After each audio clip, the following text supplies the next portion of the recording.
नमस्कार, स्वागत है आप सभी का एक बहुत ही महत्वपूर्ण वीडियो में। आज के वीडियो में विस्तृत चर्चा होगी हजारी प्रसाद द्विवेदी जी द्वारा लिखा गया ये निबंध, जिसका शीर्षक है आधुनिक साहित्य नई मान्यताएं।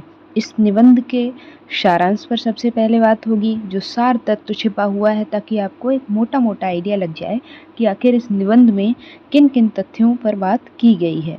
उसके बाद इसकी विस्तृत समीक्षा या फिर कह लीजिए इसका विस्तृत विश्लेषण करेंगे उदाहरणों के साथ में, ताकि जो उदाहरण मैं दूं वो आप मार्क कर लें अपने नोट्स में, अपने टेक्स्ट में, और साथ ही साथ चीज़ों को ज़्यादा बेहतर ढंग से डीपली समझ पाएँ, इसलिए मैं उदाहरण अवश्य देती हूँ। तो बिना समय ज़ाया किए आज का वीडियो शुरू कर लेते हैं। सबसे पहले मैं आपको बता दूं, ये एक निबंध है जो कि हजारी प्रसाद द्विवेदी जी ने लिखा है।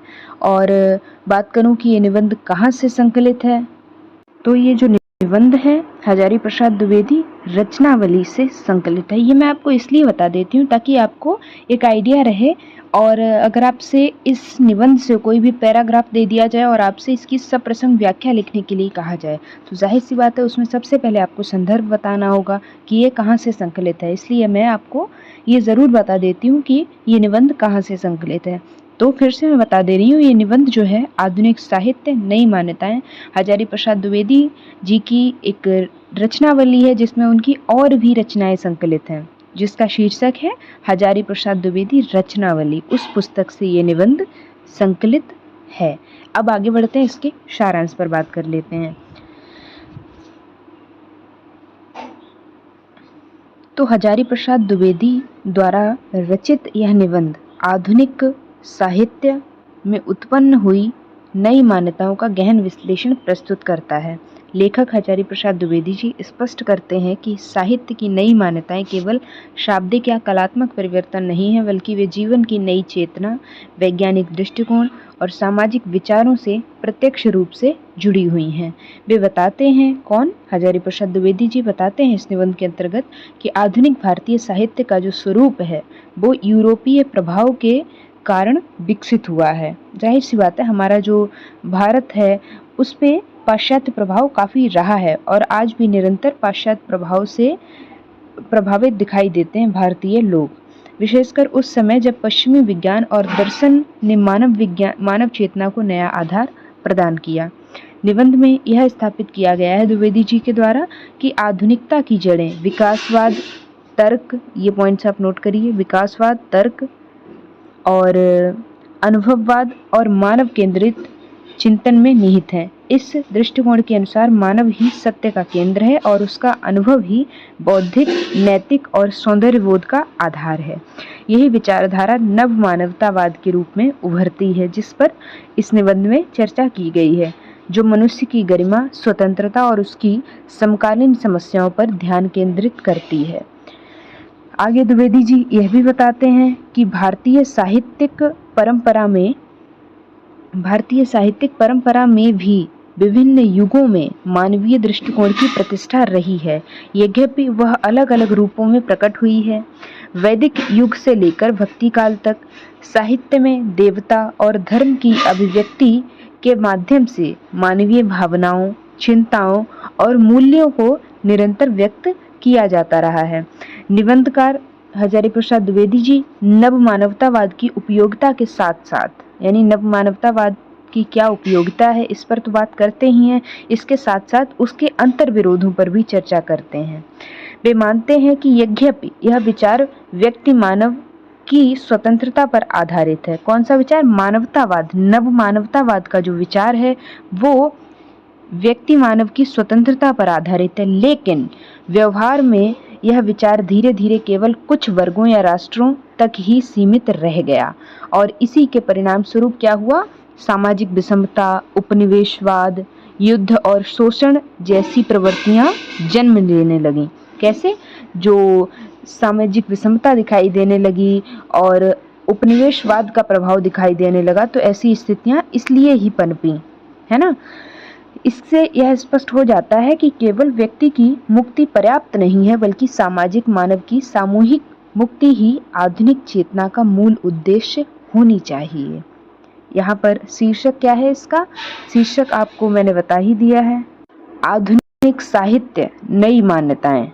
तो यहाँ पर आधुनिक चेतना की बात करते हैं हजारी प्रसाद द्विवेदी जी। और निबंध के अंतिम भाग में क्या निष्कर्ष निकल कर आता है? तो निबंध के अंत में यह निष्कर्ष निकलता है कि आधुनिक साहित्य को वैसे आदर्श की ओर उन्मुख होना चाहिए, उस ओर जाना चाहिए, उस ओर अग्रसर होना चाहिए जो मनुष्य की संपूर्णता को स्वीकार करे और उसकी सामाजिक, राजनैतिक तथा आर्थिक स्वतंत्रता की भी स्थापना करती चले। साहित्यकार की भूमिका अब केवल सौंदर्य रचना तक सीमित नहीं है, बल्कि वह एक गहन सामाजिक उत्तरदायित्व से जुड़ी हुई है। अब ये जो अंतिम पंक्ति है, ये क्यों इतनी महत्वपूर्ण हो जाती है, मैं आपको बताती हूँ। मैंने जितने भी निबंध अभी तक आपको पढ़ाए हैं, जैसे कि मैंने शुक्ल जी का आपको निबंध पढ़ाया है, और साहित्य का उद्देश्य प्रेमचंद जी का निबंध पढ़ाया है, और भी मैं आपको निबंध पढ़ाऊंगी, या फिर निर्मल वर्मा का रेणु पर आधारित निबंध पढ़ाया है, या फिर नामवर सिंह जी का कहानी पर आधारित एक निबंध पढ़ाया है। तो सारे ही निबंधों में ये बात सामने निकल कर आती है, ये वाला जो पॉइंट है कॉमन है कि साहित्य केवल मनोरंजन का साधन नहीं होना चाहिए, उसका उद्देश्य जो है वो व्यापक है।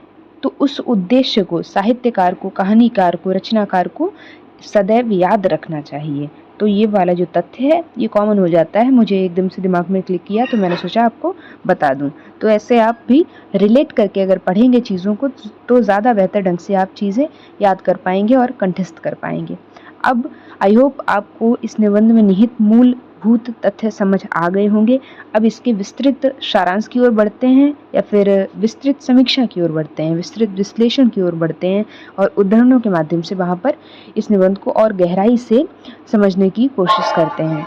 तो विस्तृत समीक्षा की बात करें तो सबसे पहला बिंदु उसके अंतर्गत बन जाता है, उससे पहले हजारी प्रसाद द्विवेदी जी के संदर्भ में लिखा है मैंने कि हजारी प्रसाद द्विवेदी जी का जो यह निबंध है आधुनिक साहित्य नई मान्यताएं शीर्षक से केवल साहित्यिक दृष्टिकोण नहीं है। जाहिर सी बात है, मैंने सारांश बताया तो इतना तो आपको पता चल ही गया होगा। यह एक गहन वैचारिक विमर्श है जो भारतीय और पाश्चात्य विचारधाराओं, दर्शन, विज्ञान, धर्म और सामाजिक चेतना को आपस में जोड़कर साहित्य की नई भूमिका और दिशा को परिभाषित करता है। अब पहले बिंदु की ओर बढ़ते हैं। तो पहला बिंदु है साहित्य और जीवन की नई मान्यताओं का अंतर संबंध। द्विवेदी जी स्पष्ट करते हैं कि साहित्य की नई मान्यताएं केवल शैली, अलंकार, भाषा में बदलाव नहीं है, बल्कि ये जीवन की बदलती चेतना का प्रतिबिंब हैं। द्विवेदी जी बताते हैं कि साहित्य जीवन के मूल्यों, दृष्टिकोणों और विश्वासों से जुड़ा हुआ है। तो आप देख सकते हैं यहाँ पर सिर्फ और सिर्फ एक साहित्यिक दृष्टिकोण नहीं है, इसीलिए मैंने ऊपर ये बात लिखी है। यहाँ पर एक वैचारिक विमर्श है, जैसे कि क्या कहा गया, साहित्य जो है केवल शैली, अलंकार, भाषा से जुड़ा हुआ नहीं है, बल्कि वो जीवन के मूल्यों, दृष्टिकोणों और विश्वासों से जुड़ा हुआ होता है। इसीलिए यहाँ पर साहित्य और जीवन के नई मान्यताओं का अंतर संबंध दिखाई देता है। तो आप देख सकते हैं मैंने जो इनके बिंदु बनाए हैं उनमें भी एक अर्थ छिपा हुआ है। तो अगर आप सिर्फ इनके बिंदु ही नोट कर लेंगे तो भी आप चीज़ों को बाद में बेहतर ढंग से एक्सप्लेन कर पाएंगे, अगर आप वीडियो को बहुत अच्छे से सुनकर जाते हैं तो। उदाहरण के तौर पर ये जो उदाहरण मैंने दिया है ये निबंध से ही दिया है, तो इसको चाहे तो आप निबंध में अंडरलाइन भी कर सकते हैं, हाईलाइट कर सकते हैं। तो द्विवेदी जी कहते हैं कि जैसे डार्विन के विकासवाद के जीव विज्ञान को बदला, डार्विन ने विकासवाद का सिद्धांत दिया था और उस विकासवाद के सिद्धांत का जीव विज्ञान पर काफ़ी प्रभाव पड़ा, उसी प्रकार इस सोच ने साहित्य में क्रमिक विकास की धारणा को जन्म दिया। साहित्यकार अब किसी विचार को स्थायी सत्य नहीं मानता। अगले बिंदु की ओर बढ़े तो अगला बिंदु है आधुनिकता का पश्चिमी, मैं फिर से इसको पढ़ देती हूँ और इसको इस तरह से, हाँ, तो आधुनिकता का पश्चिमी उद्भव और भारतीय साहित्य पर प्रभाव। तो इस संदर्भ में द्विवेदी जी जो हैं बताते हैं कि भारत में आधुनिक साहित्य अंग्रेजों के आगमन के बाद शुरू हुआ। द्विवेदी जी यह भी बताते हैं कि उस समय यूरोप में विज्ञान, दर्शन और मानवतावादी चिंतन अपने चरम पर था, यानी जब यहाँ पर शुरुआत भी नहीं हुई थी तो वहाँ पर वो चीज़ें पीक पे पहुँच चुकी थी। इस संदर्भ में वो उदाहरण भी देते हैं, या फिर कह लीजिए इस संदर्भ में वो निबंध में लिखते हैं कि डार्विन का विकासवाद और स्पेंसर का तत्ववाद केवल विज्ञान नहीं, मानव दृष्टिकोण के पुनर्निर्माण के औजार बन गए। साहित्य में अब इतिहास, भावना, सामाजिक परिस्थितियां सब कुछ महत्वपूर्ण हो चला। नवीन साहित्य अब केवल रस अलंकार की परंपरा नहीं बल्कि मानव जीवन की ऐतिहासिक सामाजिक प्रक्रिया का हिस्सा बन गया। यानी अब सिर्फ उसमें शैलीगत विशेषताएं नहीं देखेंगे बल्कि उसमें कैसे मानव और जीवन का संबंध, अंतर संबंध होता है, उसको भी उल्लिखित किया जाने लगा। तो ये इसीलिए आधुनिक साहित्य, यानी साहित्य के आगे आधुनिक शब्द का प्रयोग किया है हजारी प्रसाद द्विवेदी जी ने। और नई मान्यताओं की बात करते हैं जिसको आप ज्यादा बेहतर ढंग से अब समझ पा रहे होंगे। तीसरे बिंदु की ओर बढ़े तो तीसरा बिंदु बहुत ही महत्वपूर्ण हो जाता है। इस पर द्विवेदी जी काफी विस्तृत चर्चा करते हुए नजर आते हैं इस निबंध में। वो बिंदु है नव मानवतावाद। तो यह निबंध विशेष रूप से जिस विचार को प्रतिष्ठित करता है वह क्या है? नव मानवतावाद ही है। यह आधुनिक युग की वह विचारधारा है। क्या? नव मानवतावाद आधुनिक युग की वह विचारधारा है जो मनुष्य के भौतिक जीवन, गरिमा और नैतिकता के केंद्र में, मतलब नैतिकता को केंद्र में रखकर चलती है या इनके केंद्र में रहती है। यानी भौतिक जीवन की जो गरिमा और नैतिकता है वो नव मानवतावाद के ही मुख्य तत्व बन जाते हैं। नव मानवतावाद के दो प्रमुख लक्षण भी बताते हैं जिनको मैंने बिंदुगत तरीके से लिख दिया। पहला लक्षण क्या है? पहला लक्षण है मनुष्य की महिमा और मूल्यों में विश्वास। दूसरा लक्षण है इस लोक में, यानी कि जगत में, संसार में, समाज में सुख और दुख का समाधान ढूंढने की प्रवृत्ति, न कि केवल परलोक की आशा। तो नव मानवतावाद के दो प्रमुख लक्षण ये हो जाते हैं। अब इस संदर्भ में द्विवेदी जी एक उदाहरण भी देते हैं। क्या उदाहरण देते हैं? लिखते हैं कि यह विचार कौन सा विचार? नव मानवतावाद का विचार उन सभी वैराग्यवादी धारणाओं का खंडन करता है जो शरीर और भौतिक जीवन को तुच्छ मानते थे। यानी अपने शरीर को त्यागना ही उनके लिए मूल उद्देश्य उनका रहता था। लेकिन अब जो नव मानवतावाद का विचार आया उसमें मतलब ऐसा होता है ना, पहले क्या चला आ रहा था? द्विवेदी जी बताते हैं कि पहले ये चला आ रहा था कि संसार में अगर व्यक्ति ने कुछ भी दुख देख लिए, उसके जीवन में दुख आ गए, तो उनसे जूझने के बजाय वो परलोक की आशा में बैठ जाता था, यानी साधना करने बैठ जाता था। तो नव मानवतावाद का जब विचार आया तो इसकी अवधारणा ही यही है कि जो संसार के दुख और सुख हैं, दोनों ही स्थितियों का सामना करने के लिए प्रवृत्त रहना चाहिए मनुष्य को निरंतर। तो यही बात वो बताते हैं। अब मनुष्य, यानी नव मानवतावाद की अवधारणा आने के पश्चात, नव मानवतावाद का विचार आने के पश्चात मनुष्य अपने जीवन को एक उत्कृष्ट साध्य के रूप में देखता है। इस तरह से आप उदाहरण देते हुए चलिएगा। एटलीस्ट जो मैं उदाहरण दिए हैं मैंने यहाँ पर, वो तो जरूर मार्क कर लीजिएगा। बाकी आगे बढ़ते हैं अगले बिंदु की ओर। चौथा बिंदु है निबंध का भारतीय परंपरा में मानव की प्रतिष्ठा का विकास। इसको बिंदुगत तरीके से समझेंगे तो द्विवेदी जी जो हैं उन्होंने भारतीय साहित्य परंपरा को 3 प्रमुख कालों में बांटा है, जिसमें से पहला काल है वैदिक काल, दूसरा काल है गुप्त काल और उसके बाद तीसरा काल है भक्ति काल। तो वैदिक काल की बात करें तो इसकी क्या विशेषता रही? यज्ञ, योग की भावना इसमें प्रमुख दिखाई दी और साथ ही साथ साहित्य, गणित, व्याकरण सब यज्ञ की सिद्धि के लिए जरूरी समझे गए। दूसरा बिंदु बनता है, ये जो यहाँ पर मैंने दृष्टांत लिखा हुआ है इसका मतलब है कि ये निबंध से ही संकलित है, यानी निबंध से एज इट इज ये लाइन कोट की गई है। दूसरे बिंदु की ओर बढ़ूं तो दूसरा काल क्या था? गुप्त काल। और उसके बाद वाला जो काल रहा उसकी विशेषता क्या थी? देवताओं का मानव रूप में चित्रण हुआ, साथ ही साथ श्रुति का महत्व बना रहा। श्रुति परंपरा अगर आपको पता है तो वेल एंड गुड, नहीं पता है तो मैं कभी इस पे एक वीडियो बना दूंगी। जो श्रुति लिटरेचर है वो काफी महत्वपूर्ण बन जाता है। तो इस तरह से आप समझ सकते हैं। बाकी यहाँ पर नीचे एक उदाहरण तो दे ही दिया गया है इस निबंध से ही कि देवता मूर्तियों और साहित्य में मनुष्यों के सौंदर्य और भावना से जुड़ने लगे। तीसरे काल की ओर बढ़े तो तीसरा काल है भक्ति काल। तो इसकी क्या विशेषता रही? इसकी विशेषता रही कि भगवान का मनुष्य रूप में अवतार, जैसे कि कृष्ण की लीलाएं और श्री राम का जीवन कैसे एक आदर्श जीवन बन गया। तो इस तरह से भक्ति काल की विशेषता ये हो जाती है। निबंध में द्विवेदी जी लिखते हैं कि भक्ति साहित्य की प्रेरणा मनुष्य रूप में भगवान से मिलती है, जो सीधे मनुष्य के भाव से जुड़ती है। जाहिर सी बात है, जब ईश्वर के अवतार की बात की जाती है तो मनुष्य, आम मनुष्य उनसे काफ़ी जुड़ाव महसूस करता है और स्वयं को भी श्री राम की तरह, श्री कृष्ण की तरह बनाने की कोशिश करता है। इस क्रम से यह प्रमाणिक होता है कि भारतीय साहित्य ने भी धीरे धीरे मनुष्य को केंद्र में स्थान दिया, भले ही वह धार्मिक या आध्यात्मिक माध्यम से आया हो, या आध्यात्मिक माध्यम से आया हो, लेकिन मनुष्य को केंद्र में रखा गया। आगे बढ़ें तो अगले बिंदु की ओर बढ़ते हैं। तो 5वां बिंदु है आधुनिक नव मानवतावाद का व्यवहारिक अंतर्विरोध, यानी दोनों का क्या अंतर्विरोध रहा, इसको अब समझते हैं। तो द्विवेदी जी इस विचारधारा की सीमाएं भी उजागर करते हैं। शुरू में नव मानवतावाद ने व्यक्ति की मुक्ति की बात की, लेकिन धीरे धीरे यह विचार, कौन सा विचार, नव मानवतावाद का विचार, नव मानवतावाद की अवधारणा केवल राष्ट्र विशेष की श्रेष्ठता तक सिमट गई। इससे उपजातीय, यानी इससे जो उपजा क्या, श्रेष्ठता, नस्लवाद, जातीय घृणा, इन चीज़ों का जन्म हुआ, जो कि धीरे धीरे मनुष्य के लिए ही विरोधी साबित हो गई।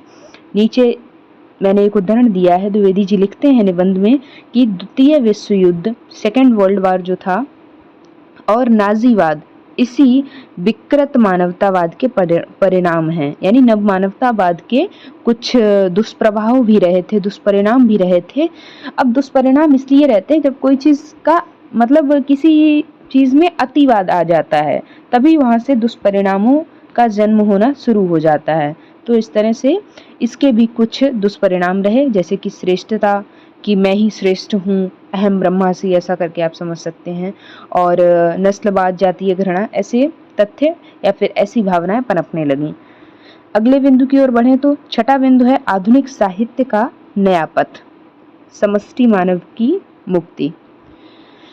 अब द्विवेदी जी यह भी कहते हैं कि मनुष्य की वास्तविक मुक्ति केवल उसकी व्यक्तिगत आज़ादी से नहीं, बल्कि सामाजिक, आर्थिक और राजनीतिक शोषण से मुक्ति से संभव है। यानी सामाजिक रूप से, आर्थिक रूप से और साथ ही साथ राजनीतिक शोषण, तीनों ही रूपों से जब व्यक्ति मुक्त होगा तभी उसकी आज़ादी संभव है। यानी सिर्फ ऐसा नहीं कि उसकी व्यक्तिगत रूप से आज़ाद है तो वो इन सब रूपों से भी मुक्त है। उस व्यक्ति को इन तीनों रूपों से भी, इन तीनों शोषणों से भी मुक्त होना पड़ेगा। इस संदर्भ में सामाजिक मानवतावाद ही सही समाधान मानते हैं और लिखते हैं कि यह विचार व्यक्ति की नहीं, समाज की मुक्ति पर जोर देता है। कौन सा? सामाजिक मानवतावाद। यह केवल भावना नहीं, कार्य योजना का साहित्यिक आंदोलन की प्रेरणा है। अब एक बात आप समझिए, मानवतावाद पर यहाँ पर इतना क्यों जोर दे रहे हैं द्विवेदी जी, ऐसे समझिए। सामाजिक मानवतावाद समष्टि को साथ में लेकर चलने की बात करता है, समष्टि यानी कि समाज। और जब व्यक्तिवाद की बात अब यहाँ पर क्यों आई है, आप इसको मैं फिर से समझा रही हूँ, समझिए आप। जब व्यक्तिवाद का जन्म होता है तो व्यक्तिवाद से ही धीरे धीरे कहीं ना कहीं वो व्यक्ति है स्वयं को ही सब कुछ समझने लगता है, यानी अहंकार से भर जाता है। और जब व्यक्ति अहंकार से भर जाता है तो वो डिक्टेटरशिप की ओर जाने लगता है, तानाशाही, उसके भीतर तानाशाही का तत्व आने लगता है। इसीलिए सामाजिक मानवतावाद की बात करते हैं, ताकि समष्टि मानव की मुक्ति हो, यानी कि समाज को साथ में लेकर चला जाए। अगर समाज को साथ में लेकर चला जाएगा तो जाहिर सी बात है व्यक्तिवाद का जन्म नहीं होगा, और व्यक्तिवाद का अगर जन्म नहीं होगा तो वहां पर कभी भी तानाशाही जैसी भावना नहीं पनपेगी। इस संदर्भ में द्विवेदी जी लिखते भी हैं कि आज का साहित्यकार मनुष्य की नहीं, समाज में रह रहे शोषित मनुष्यों की बात करता है।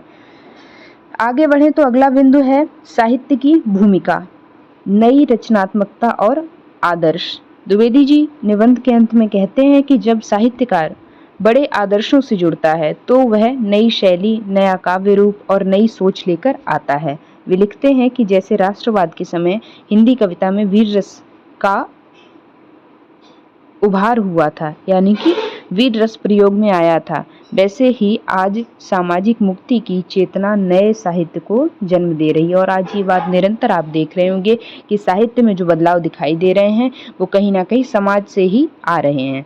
तो साहित्य समाज का दर्पण होता है, ये बात यहाँ से जस्टिफाई हो जाती है। निष्कर्ष तौर पर बात करें कि अभी तक हमने क्या समझा या फिर जो इसका मूल क्रक्स बन सकता है, जहाँ से आपको कुछ विशेषताएं भी पता चल जाएंगी। हालांकि मैंने काफ़ी विशेषताएं तो बता ही दी हैं। तो निष्कर्ष तौर पर द्विवेदी जी जो है यह निबंध में, यानी कि द्विवेदी जी का यह निबंध जो है केवल साहित्यिक परिवर्तन की बात नहीं करता है, यह समाज के विकास क्रम और उसकी वैचारिक चेतना के पुनर्निर्माण की मांग करता है। उनका दृष्टिकोण यह स्पष्ट करता है कि साहित्य तब तक आधुनिक नहीं हो सकता जब तक वह समाज की पीड़ा को न समझे, मनुष्य की सामूहिक मुक्ति का वाहक न बने, केवल कला के लिए कला न होकर मानव के लिए साहित्य बने, तब वो साहित्य आधुनिक कहलाएगा। तो आधुनिक साहित्य, नई मान्यताएं, जो इसका शीर्षक है उसकी सार्थकता आप समझ गए होंगे। इसके शीर्षक को कैसे जस्टिफाई किया जा सकता है ये भी आप समझ गए होंगे, क्योंकि मैंने बहुत ही बेहतर ढंग से आपको तथ्यों को शीर्षक के साथ में रिलेट करते हुए बताने का प्रयास किया है। बाकी अगर अभी भी कोई डाउट या क्वेरी रहती है तो कमेंट सेक्शन हमेशा आपके लिए खुला हुआ होता है। आपके जो कुछ भी डाउट है किसी भी टॉपिक को लेकर, उनको आप कमेंट सेक्शन में जाकर कमेंट करिए। अगर आपको किसी भी पर्टिकुलर टॉपिक में डाउट है तो वो आप मुझे कमेंट कर सकते हैं, तो उस पर मैं वीडियो ज़रूर बना दूंगी। बाकी अपने साथियों को चैनल से अवश्य जोड़ें और स्वयं भी चैनल से जुड़ें, क्योंकि मेरा जो उद्देश्य है इस चैनल से वो आप लोगों की निरंतर मदद करते रहना है। मैंने जो अपने समय में समस्याएं फेस की थी तो वो आप ना करें, यही मेरी हमेशा यहाँ से कोशिश रहती है। तो अपने साथियों को चैनल से ज़रूर जोड़ें और स्वयं भी चैनल से जुड़ें। और अगर व्यक्तिगत तौर पर आप मुझसे जुड़ना चाहते हैं तो आप मुझसे इंस्टाग्राम पर भी जुड़ सकते हैं। वहाँ पर कोई आपके विचार हैं वो आप साझा करना चाहते हैं या कोई सुझाव लेना चाहते हैं तो आप व्यक्तिगत तौर पर भी मुझसे जुड़ सकते हैं, जिसकी आपको लिंक डिस्क्रिप्शन बॉक्स में मिल जाएगी। तो वीडियो को यहीं पे एंड करते हैं। मिलते हैं किसी अन्य महत्वपूर्ण वीडियो में अन्य महत्वपूर्ण टॉपिक के साथ में। तब तक के लिए पढ़ते रहिए, सीखते रहिए और अपने साथियों को चैनल से अवश्य जोड़िए। Thanks for watching this video.